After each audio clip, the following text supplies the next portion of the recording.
So we've got various different containers that we're going to fill with water, and depending on the shape of the container, it's going to change the way the graph would look if we plotted how the water level is changing. So let's look at some easy ones first of all. Okay, these ones over here. Okay, these straight ones. Okay, so this first red container, well, it's got constant width, right? As you go up and down the level, the width doesn't change. So the speed that the water is going to increase by is going to remain the same. Okay, it's not going to get any faster or slower. So if I plot the graph of what happens when I fill it up with water, it should do this. So let's plot that first of all. Okay, so nice and steady, nice and straight.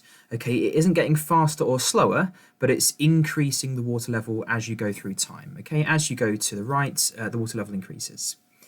Okay, the second one, the blue container, it's similar up to the neck of the bottle. It's going to do the same as the red graph. Okay, it's going to increase steadily at a constant rate. And then when it gets to the neck, it gets thinner. And what's going to happen there is, you can imagine the water going in at that point, it's going to get faster, okay? It's going to increase the water level quicker. So let's think about your prediction for how this graph is going to look before I press the button, and then see if your prediction was right. Okay, so let's forget, let's press the button. Okay, so slow and steady, then suddenly quicker, okay? Now, both of these parts of the graph are straight lines, and that's because the width on each of these two pieces is constant. Okay, it's not getting fatter or thinner.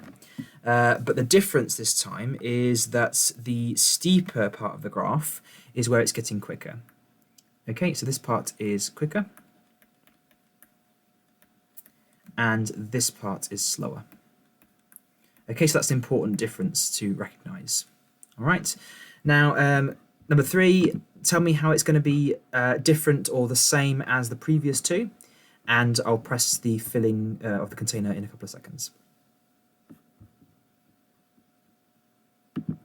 Okay, so let's fill up the third one.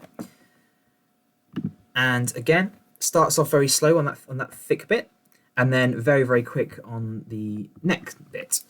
All right, so same kind of thing, but this one is even slower because it's very wide. Yeah, okay, it's going to fill up very slowly, very shallow on that line. And this one is very steep, so it's very quick. Okay, so differences there. All of these 3 are straight lines again, and that's because the width isn't changing on each section. Okay, it's not curvy, so the graph won't be curvy.